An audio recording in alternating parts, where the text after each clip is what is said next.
غرور کا سر نیچا۔ ایک دفعہ کا ذکر ہے کہ ایک جنگل میں ایک خرگوش رہتا تھا۔ وہ دن بھر جنگل میں ادھر ادھر کودتا اور دوڑتا رہتا تھا۔ وہ دوڑ میں اتنا تیز تھا کہ جنگل میں کوئی بھی جانور اس کے ساتھ مقابلہ نہیں کر سکتا تھا۔ اس بات پر اس خرگوش کو بڑا غرور تھا۔ وہ اکثر جنگل میں دوسرے جانوروں کو ہرا کر بہت خوش ہوتا۔ آہستہ آہستہ اس کا غرور سر چڑھ کر بولنے لگا۔ جنگل کے تمام جانوروں کو خرگوش کا یہ رویہ بہت برا لگتا تھا۔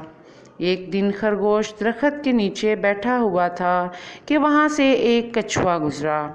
خرگوش کچھوے کو آہستہ آہستہ چلتے دیکھ کر اس کا مذاق اڑانے لگا، لیکن کچھوے کو خرگوش کا یہ رویہ بہت برا لگا۔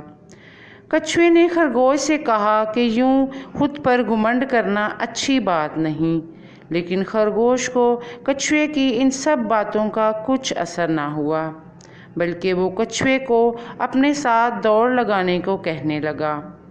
کچھوے نے بنا سوچے سمجھے خرگوش کو ہاں کہہ دی۔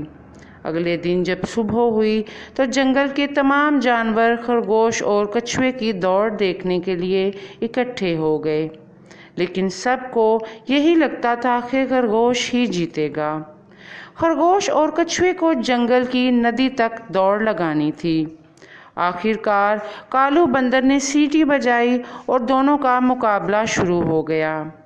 جلد ہی خرگوش نے آدھے سے زیادہ راستہ پار کر لیا۔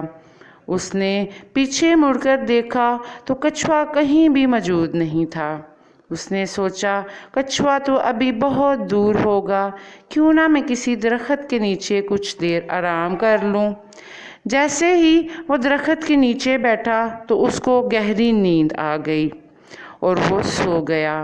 کچھوا آہستہ آہستہ چلتا ہوا جب وہاں پہنچا تو اس نے دیکھا کہ خرگوش بڑے آرام سے سو رہا ہے۔ وہ چپ چاپ وہاں سے گزر گیا اور یوں ہی چلتا ہوا ندی کے کنارے پہنچ گیا۔ جنگل کے تمام جانور بھی ندی کے پاس اکٹھے ہو گئے اور کچھوے کی جیت پر تالیاں بجانے لگے۔ سوتے ہوئے خرگوش نے جب تالیوں کا شور سنا تو وہ بھاگا بھاگا ندی کے کنارے پہنچا، لیکن وہاں اس نے دیکھا کہ کچھوا وہاں پہلے سے ہی موجود تھا اور خرگوش ہار چکا تھا۔ خرگوش سب جانوروں کے سامنے بہت شرمندہ ہوا اور اس نے سب سے معافی بھی مانگی۔ پیارے بچوں، ہمیں کسی بھی بات پر غرور نہیں کرنا چاہیے، کیونکہ غرور ہمارے اللہ تعالیٰ کو بالکل پسند نہیں، اسی لیے غرور کا سر نیچا ہوتا ہے۔